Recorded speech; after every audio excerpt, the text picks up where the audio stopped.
So if Christ is the center of Catholic education, how important is it that Christ's presence in the Eucharist be a part of Catholic education? And what are the ways in which this happens or should happen in Catholic schools? Well, as Sacra Liturgia teaches, we all know this very well, about the Eucharist is the source and summit of the Church's life. So the Eucharist has to be the source and summit of the life of the school. So this clearly is played out in many very obvious ways. The Mass is celebrated for the school community, whether by class or by the entire school together. Liturgies that are inspiring to children and young people, that will make them want to aspire to greatness. Preaching that is engaging. Eucharistic adoration, bringing the students into church for some time for prayer before the Blessed Sacrament. That they be educated on how to worship, just simple sort of good manners in church, I think, go a long way. Silence, for example. How important it is to observe silence in church, and how much we've gotten away from that. Even people who are very devout and traditionally minded, I've noticed, often will carry on loud conversations in church after Mass is concluded. So inculcating that sense of sacred silence in church, and how to pray and to be attentive. And then the other obvious thing, of course, is the sacrament of penance, that confessions be available frequently, and classes be brought to church to avail themselves of that sacrament. Okay, so why the Eucharist is clearly valuable to Catholic education, it's clearly valuable to the students. Why is it essential to Catholic education? Why could a Catholic school, or is this the case, that the Catholic school could not present a strong Catholic education without engagement with the liturgy, without engagement with the sacraments? The Eucharist is essential to Catholic faith and to Catholic life. Therefore, it's essential to the life of a Catholic school.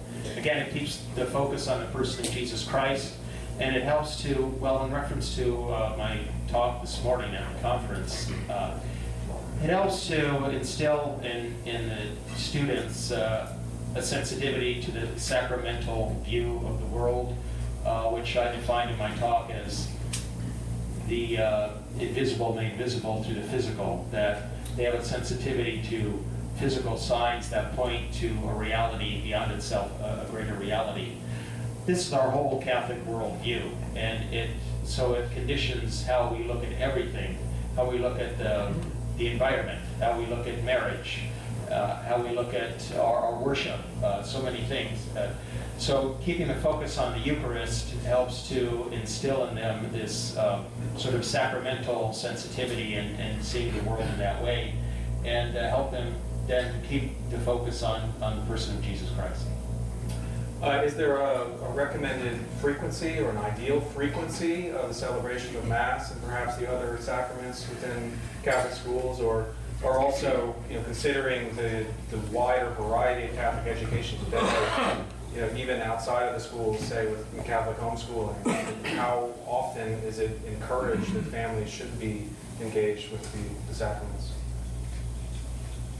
Well, in the old days, people used to go to confession every week before they'd receive communion. That's still a good practice. When I preached to my confirmations, I encourage them to go at least once a month.